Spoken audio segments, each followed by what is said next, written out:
Hey everybody, my name is DeAndre and I'm going to be talking to you about JavaScript data types. So when it comes to a data type, the question is, what is a data type? What is data? When I think of data, I think of something or some form of information that's being gathered to either build something or to make a decision about something. So when I drive to work, I take a certain route to work based on some data that I gathered that tells me the shortest route to get to work. So that's some information that I've gathered to make a decision about how I should drive to work. Or let's think about English as a language. And well, English is a language, I should say. Let's think about English as a language and say, and that's kind of pulled back from JavaScript a little bit and talk about how we communicate in the English language and what type of data that language makes up. So when I think about it, some data types is what we should say that make up the English language are words, letters, or sentences or paragraphs. All of those type of things help us communicate with with people and use the English and use the actual English language. So when it comes to programming, there are data types that build the entire language, that help you communicate in the entire language. So in JavaScript, data types are the building blocks of the language. So anything you write in the JavaScript language is going to be some form of data type that you're going to use to sort of communicate in that language. And it's not only a JavaScript thing, it's all programming languages. So any type of language that you program in, you're going to use some form of data type to communicate in that language. So today I'm only going to talk about 3 different data types, and the first one I'm going to talk about is the number.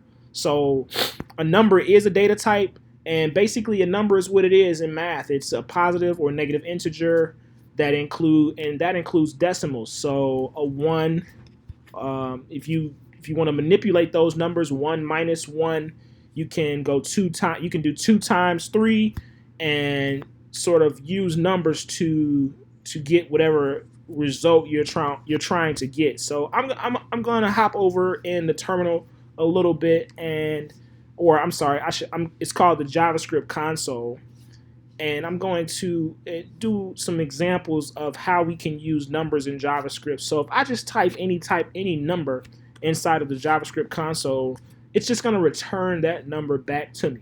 All right. So if I wanted to add or subtract a number, all I had to do is go 1-1,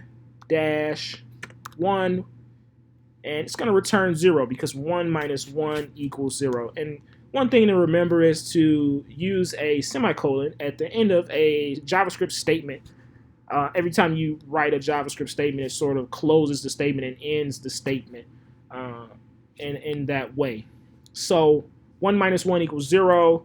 If I was to go 2 plus 8, it's going to equal 10 because 2 plus 8 is 10. And if I was to go 2/2, that's going to equal 1. So as you can see, we can use numbers to basically manipulate other numbers, and we can use it just how we would use it in math. So that's the number data type. The next one is a string. So a string is a data type that stores a series of characters wrapped in quotations. So some examples of that would be John Doe, 1, 2, 3, hello world. But notice that I have to wrap the strings in quotations, and the quotations are more of a syntactical thing in JavaScript that you have to do in order to declare a string. So I'm going to hop over into the console and show you how to use strings. So I'm going to wrap hello world in some quotations, and it's just going to return hello world. And I'm going to do hello. I can say hi, DeAndre. And it's just going to return hi, DeAndre. Now, if we were to use console.log, it would the console would then return whatever is inside of the string. So if I was to say console.log string hi DeAndre, how are you doing? Hi DeAndre, how are you doing? Remember to get quotations, make sure quotations surround whatever you're putting inside, and parentheses, close, and I'm going to press enter, and it's just going to return hi DeAndre, how are you doing? Whatever's inside of the string. So that's pretty cool, right? So strings are very useful. And the next data type is variable. So you can use variables in multiple ways, and you can use them to store data for multiple uses. So the way we would actually write a variable is almost the same as in math, sixth grade math, that we declare, same way we declare variables. So the way you would write a variable is var, then the variable's name, and then the value. So here I have var number equals 123. What that does is that stores the 123 inside of the variable number. So I'm going to hop over in the console and show you an example of how that works. I'm going to write var or var, and I'm going to say number equals 123, and press enter. So now that number, that string, I put it in a string. I meant to put a number, but I can show you another way you can do that. That string is going to be stored inside of number. So if I say number equals 123, if I say number, if I just write number, the JavaScript console should return our number, our string. Put a capital N on accident. Number, and there we go. It returns our string. So if I was to say number equals, we'll say 123, and that's actually declaring the variable as an actual number. It's going to override that one, and now number is going to equal to the actual number 123.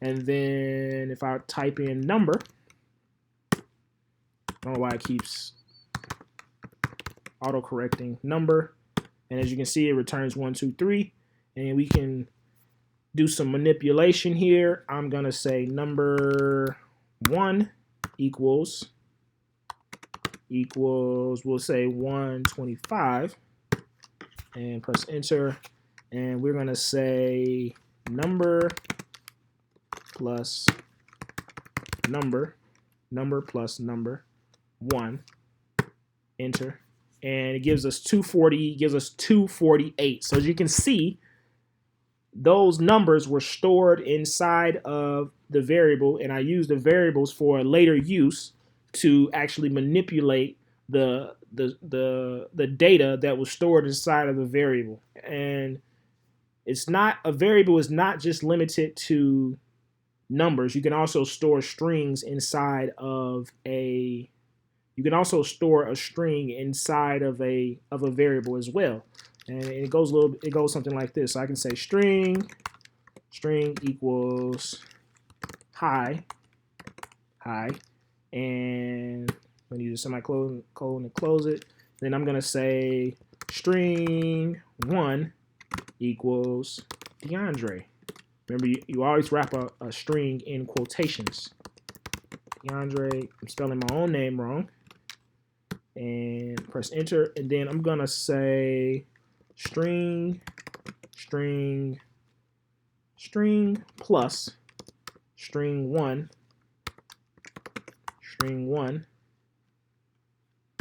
enter, equals hi DeAndre. Now as you can see that it returns the string in one string, and it actually doesn't space anything out. So what I can do to fix that is to I can edit my string 1 by saying string 1 equals, and we're gonna add a space DeAndre, and this is basically you're adding two strings together to make one string. Okay. And then I'm gonna say string 1 plus, string plus string 1, and it should be hi space DeAndre. So now we have one string. So pretty cool. So this is just an example of how you can use data types in JavaScript. Like I said, JavaScript data types are the building blocks of the entire language. So this is basically the foundation of what you'll be doing inside of the JavaScript. You can find a lot of information about this on the web as well. If you just Google JavaScript data types, a bunch of links will pop up to different sites that talk about how to use the data types. And these were just 3 different data types that you use in the language. There are multiple data types that I can go over in a future video to explain the other data types we use in JavaScript.